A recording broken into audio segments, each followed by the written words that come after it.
বৃষ্টি সর্বনাশ করায় অনিকে পুলিশে দিল বৃষ্টির বাবা। হ্যাঁ বন্ধুরা, গরিব ঘরের রাজপুত্র ধারাবাহিকে এমনই ধামাকা আসতে চলেছে। বিস্তারিত সম্পূর্ণ জানতে হলে ভিডিওটি না টেনে দেখতে থাকুন শেষ পর্যন্ত। গরিব ঘরের রাজপুত্র ধারাবাহিকে তো আমরা ইতিমধ্যেই দেখতে পাচ্ছি অনির যে প্রথম স্ত্রী রয়েছে মেঘলা। প্রথম স্ত্রী থাকা সত্ত্বেও দ্বিতীয়বার বৃষ্টিকে বিয়ে করেছে অনিক। এ সবটাই তো বৃষ্টির বাবার সামনে রাতুল অনি ও মেঘলার বিয়ের ছবি দেখিয়ে প্রমাণ করে দেয়।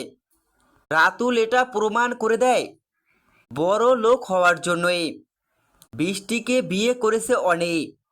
অনি যে বৃষ্টিকে ভালোবেসে বিয়ে করেনি, সম্পত্তির জন্য বিয়ে করেছে।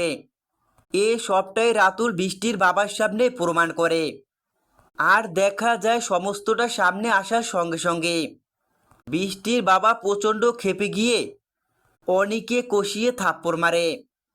অনি যে তার মেয়ের সর্বনাশ করে দিয়েছে এটা সহ্য করতে পারে না কিছুতেই বৃষ্টির বাবা।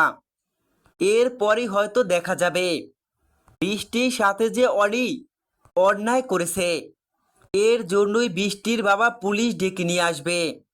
বাড়িতে পুলিশ ডেকে অনিকে পুলিশে দিবে বৃষ্টির বাবা। বৃষ্টির বাবা বৃষ্টির সাথে হওয়া অন্যায়ের প্রতিশোধ নিবে অনিকে পুলিশে দিয়ে। হয়তো গল্পে এমনটাই ঘটতে চলেছে। তো বন্ধুরা, তোমাদের কি মনে হয় কমেন্ট করে অবশ্যই জানাও।